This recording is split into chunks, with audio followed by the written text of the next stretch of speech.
BCA, BCom computer కోర్సులో 100% placement లభించే ఏకైక డిగ్రీ కాలేజ్ కూకట్పల్లిలోని ఐక్రియేట్ డిగ్రీ కాలేజ్. ఆంధ్రప్రదేశ్లో అన్న క్యాంటీన్లను ఆగస్టు 15 నుంచి ప్రారంభిస్తున్నట్లుగా పురపాలక శాఖ మంత్రి పొంగూరి నారాయణ తెలిపారు. 2014-19 మధ్య టీడీపీ ప్రభుత్వం హయాంలో మొత్తం రాష్ట్రంలో 203 అన్న క్యాంటీన్లను ప్రారంభించామని గుర్తు చేశారు. అప్పట్లో 183 అందుబాటులోకి వచ్చాయని, మిగిలిన 20లో 18 క్యాంటీన్ల భవనాలు పూర్తయ్యాయని తెలిపారు.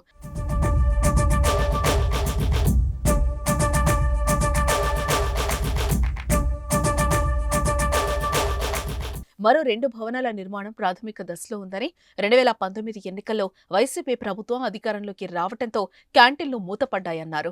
టీడీపీ హయాంలో నిర్మించిన ఆ భవనాలను వార్డు సచివాలయాలు, గోదాములుగా మార్చేశారని గుర్తు చేశారు. అన్నా క్యాంటీన్లలోని ఫర్నిచర్లను మూలన పడేశారని, అన్నింటికీ మరమ్మతులు పూర్తి చేసి ఆగస్టు 10 నాటికి సిద్ధం చేయాలని అధికారులకు సూచించామని నారాయణ అన్నారు. రాష్ట్రంలో పేదలకు 5 రూపాయలకే భోజనం అందిస్తారని, అన్ని చోట్ల క్యాంటీన్లు ఒకేలా ఒకే భోజన మెనూతో ఉండేలా చర్యలు తీసుకుంటున్నామని తెలిపారు.